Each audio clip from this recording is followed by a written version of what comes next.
Hi everybody, it's Sister Meredith again, and I know in the Sunday school lesson we've been talking about Elisha, and Elisha was a mighty man of God, even though in many parts of Israel where he was serving God, many people had turned away from God. Sometimes he thought he was the only one, and it seemed like he was the only one, but he wasn't the only one, but a lot of people had turned away from God. And he was getting older. Remember, I don't know if we had the lesson, he was getting older, and he had told God, he said, I'm only one left following you. And he said, no, I still have 7,000 people that are following me.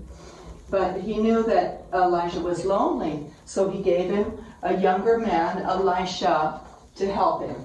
And Elisha was with him for several years, I think. Elisha was a man who also wanted to serve God. And they said he washed Elijah's hands. And he just was with him and helping him do everything he was doing. Whatever he needed, he would do. And he was just a companion to him. But Elisha was getting older, and he realized it was time for God to take him. I think God told him he was going to take him. And even the other prophets, there were other prophets at that time, but Elijah was the mightiest prophet. And the prophets said to Elisha, they said, oh, you know, God's going to take your master. The Spirit of God had told them too, God's going to take your master. And he said, I know. And he just said, just don't bother me about it. But he had decided in his heart, instead of saying, oh, when Elijah's dead, I'll just go do my own thing. No, that wasn't Elisha's thought at all. See, their names sound kind of alike. There's Elijah, Elisha. It wasn't his thought at all. He had seen the mighty miracles Elijah had done, and he said, I want double the power of Elisha. When he goes, I'm going to stick with him. And he said, we said, what can I give you? He said, I want double your power. And so Elisha said, okay, well, that's up to God. If you stick with me and you're with me when I go with God, it can be yours. So God would tell him to go to this town. And Elisha, he said, Elisha, you stay here. Elisha said, no, I'm not going to stay behind. I'm going to stick with you because I want that double power, no matter what. See, and that the word that comes up in this lesson is perseverance. Perseverance means not quitting. You just keep going. You don't just say, oh, well, too hard for me, I'm going to let it go. No, you persevere, and that's what it takes when you're going to serve the Lord. You have to persevere. If your friends fall away, your friends say, I'm not going to go to church anymore, you persevere. And that's what Elisha did. And then the prophets would say, Elisha, God's going to take your master. And he said, I know. And then Elijah would say, well, I have to go to this place over here. And he said, you stay here. Elisha said, no, I'm not. I'm going to go with you. And he went to the second place.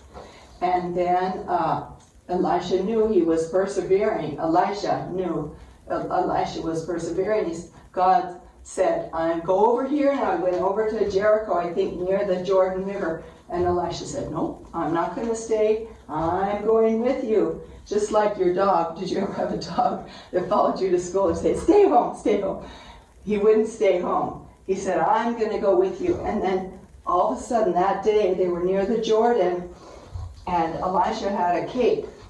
They came to the Jordan River, and it was full. It was a big river. I think it was bigger than the Rio Grande. He came to the river, and he took his cape, and he hit the water with his cape, and the water opened up, just like it had for Moses. The water opened up, and he and Elisha walked straight across the Jordan. There they were, and Elisha hadn't given up yet, just like he said. He hadn't given up. After they walked across, the Jordan River went back the way it was before. And then all of a sudden, there was this huge chariot of fire. It came down from heaven like this. It came down like this. And it snatched Elijah away. And Elisha went into the chariot. It took him away, and it was a whirlwind came after that, just, and Elijah was gone. But he had left his cloak, his cape. He'd left it. And Elisha said, yes, I was there when he went. He said, that means I have the double power of Elisha. So he took the cape, he walked over to the river, and he remembered exactly what Elisha had done. What had he done with his cape? He hit the water, and he took it, and he said, where is the God of Elisha? Whap! He hit the water, and the water opened up. He walked back across. He was on the other side, and all the other prophets knew that Elisha was the new prophet, that he had power from God. And I remember somebody saying, I think it was Brother Smith, that Elisha did twice as many miracles as Elisha. Anyway, he did the same. He raised the dead. He provided when there was no food. And he did a number of miracles. You'll have to read in the book of Kings. But Elisha became a mighty man of God, just as Elijah had been. And that's what we have to decide in our heart. Say, I'm going to follow on with God, no matter what anybody says. No matter what they say, no matter how much they try and discourage me, I'm going to follow with God. I'm going to have the power of God. And you will, but you have to persevere.